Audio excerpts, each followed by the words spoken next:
Deep in African rivers, something massive is watching you. You can't see it, you can't hear it, but it's there, just below the surface. A creature that doesn't swim like a fish, doesn't walk like a land animal, and doesn't behave like anything you expect. It looks like a calm, slow-moving floating potato, but it can outrun a human, bite a crocodile in half, and reshape entire rivers just by existing. And it has a name, the hippopotamus. Hippopotamus amphibius is one of the most misunderstood animals on Earth. At first glance, it looks like a slow, harmless river giant, almost like a strange mix between a pig and a tank. And for a long time, scientists believed that too, that hippos were related to pigs based on appearance alone. But modern genetics revealed something far more surprising. The hippopotamus is actually more closely related to whales and dolphins than to pigs, or even elephants, a massive river animal sharing ancestry with ocean giants. So the real question is, how did that happen? How did a creature linked to whales end up living in rivers and lakes instead of the ocean? And how does something this large survive in one of the most unpredictable environments on Earth? Because the hippo isn't just big, it's built in a completely unusual way. Heavy enough to dominate water, but still capable of surprising speed on land. Comfortable in rivers, but far from harmless. And the closer you look at it, the less it starts to make sense. It is also known as the river horse, which is funny because it is neither a horse nor interested in racing. The name comes from ancient Greek, where someone looked at it and said, yes, horse, but wet. It lives in sub-Saharan Africa and is semi-aquatic, meaning it splits life between water and land, without ever looking fully committed to either, like someone who keeps forgetting what they came for. To understand the hippopotamus, you have to rethink everything you assume about animals like this. Let's begin.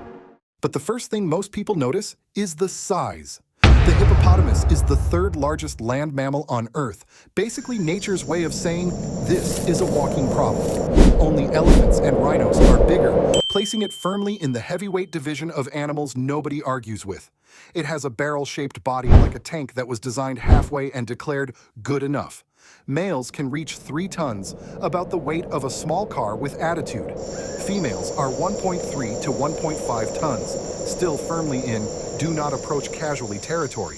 Its skin is about 2 inches thick, more like armor than skin. It has almost no hair and no sweat glands, so cooling depends entirely on water and mud. Without it, the hippo basically becomes a very large overheating machine, and somehow it gets even stranger. Its eyes, ears, and nostrils sit on top of its head, perfect for a life spent half submerged and quietly judging everything. This lets it breathe, see, and hear while mostly underwater. What you see is basically a floating sensor unit attached to a 3-ton decision engine. Then there's its blood sweat, a reddish secretion that looks alarming but is actually normal biology. It acts as sunscreen, moisturizer, and antibacterial protection. So the hippo arrives in the wild already equipped with a built-in skincare system it never asked for. But this is where hippos become truly unusual. Hippos spend up to 16 hours a day in water for cooling and survival. But here's the twist: they cannot swim. They are too dense to float, so they walk along the riverbed instead. Nature basically said, buoyancy failed, adapt emotionally. So underwater movement looks less like swimming and more like a massive commuter calmly walking through a submerged city. But when the sun goes down, everything changes. Hippos are nocturnal grazers, eating at night while daylight is for recovering from existence. At dusk, they leave the water like nature quietly announcing, the river tank is going shopping. They travel long distances on land, which is surprising for something built like it should never leave water. A single hippo eats about 36 kilograms of grass per night, basically processing its entire life situation through vegetation. Then it returns to the water, and hippos don't live alone. Hippos live in groups of 5 to 30 called pods or schools, which sounds peaceful until you remember they are all several tons each. A dominant male controls territory, acting less like a leader and more like a very serious landlord with teeth. Hierarchy is strict. Everyone knows their place. If not, correction is immediate and loud. So socially, it's less a community and more a structured disagreement floating in a river. But this calm look fools people. The hippopotamus is highly territorial and unpredictable, meaning it does not enjoy surprises, opinions, or your presence. Despite its calm look, it is responsible for many serious human incidents. It can run up to 30 kilometers per hour on land, which is extremely fast for something that looks emotionally unmotivated. So you get a strange mix: calm in water, fast on land, and absolutely non-negotiable in attitude. The danger is the mismatch between appearance and behavior. But the strangest part may be its past. Hippos are most closely related to whales and dolphins, not pigs or elephants. About 55 million years ago, their shared ancestor split. One line went to the ocean and became whales. The other stayed in freshwater and became hippos. So while one branch evolved into streamlined ocean swimmers, the other became a 3-ton river animal that refuses to swim properly. It's basically evolution's most awkward family split. Yet even something this powerful faces threats. Hippos are classified as vulnerable by the IUCN. They face habitat loss and illegal hunting for meat and teeth, sometimes used as ivory substitutes. Even a massive river giant is affected by environmental pressure, because size doesn't protect anything when ecosystems start breaking down. The irony: it looks like it owns the river, but it depends entirely on it. And not all hippos are the same. There are 2 species: the common hippo, large, dominant, and always acting like it has something to prove. The pygmy hippo, smaller, quieter, and avoids attention entirely. So the family splits into 2 extremes: chaos in rivers versus silence in forests.